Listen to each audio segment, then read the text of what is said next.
കാടിന്റെ ഉള്ളിൽ 4 സഹോദരിമാർ താമസിച്ചിരുന്നു. ആ മാന്ത്രിക വനത്തിന്റെ സംരക്ഷണമായിരുന്നു അവരുടെ ഉത്തരവാദിത്തം.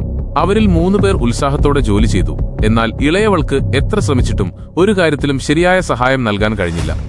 ഒരു ദിവസം കാടിന്റെ രക്ഷകൻ, ഗാർഡിയൻ ഓഫ് ദ ഫോറസ്റ്റ് പ്രത്യക്ഷപ്പെട്ട് താമസിയാതെ ഈ വനത്തിൽ ഒരു പുതിയ പൂന്തോട്ടം പിറവിയെടുക്കുമെന്ന് പ്രഖ്യാപിച്ചു.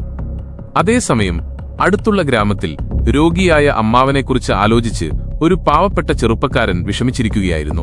മരുന്ന് പട്ടണത്തിൽ നിന്ന് കൊണ്ടുവരണമെന്ന് ഡോക്ടർ പറഞ്ഞിരുന്നു. പക്ഷേ അവന്റെ കയ്യിൽ പണമുണ്ടായിരുന്നില്ല. അപ്പോഴാണ് കൊട്ടാരത്തിൽ നിന്ന് തൊഴിലാളികളെ ആവശ്യമുണ്ടെന്ന ഒരു നോട്ടീസ് അവൻ കണ്ടത്.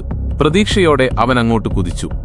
കൊട്ടാരത്തിൽ ഒരു രാജകുമാരിയെപ്പോലെ സുന്ദരിയായ പെൺകുട്ടി അവനെ ഒരു ചിത്രം കാണിച്ചുകൊണ്ട് പറഞ്ഞു, "ഈ മാന്ത്രിക മരത്തിന്റെ തൊലി എനിക്ക് വേണം."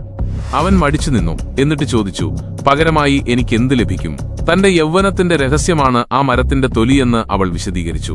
മനസ്സില്ലാ മനസ്സോടെ അവൻ സമ്മതിക്കുകയും കാവൽക്കാരുമായി കാട്ടിലേക്ക് തിരിക്കുകയും ചെയ്തു.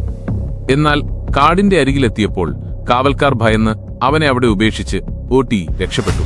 ഇപ്പോൾ അവന് ഒറ്റയ്ക്കകത്തേക്ക് പോകേണ്ടി വന്നു. അവൻ കൂടുതൽ ഉള്ളിലേക്ക് നടക്കുമ്പോൾ അവന്റെ കണ്ണുകൾ മാവ്ഗ എന്നു പേരുള്ള ഒരു നിഗൂഢയായ പെൺകുട്ടിയിലും അവളുടെ അടുത്ത് നിൽക്കുന്ന ഒരു വിചിത്ര ജീവിയിലും പതിഞ്ഞു. ഭയന്നു പോയ അവൻ ആ സ്ഥലത്ത് വെച്ച് ബോധം കെട്ടു വീണു.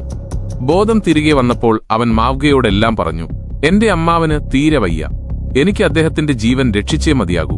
സത്യം കേട്ടപ്പോൾ മാവ്ഗ അവളുടെ രൂപം മാറ്റുകയും അവനെ മാന്ത്രിക മരത്തിന്റെ അടുത്തേക്ക് കൂട്ടിക്കൊണ്ടുപോകുകയും ചെയ്തു.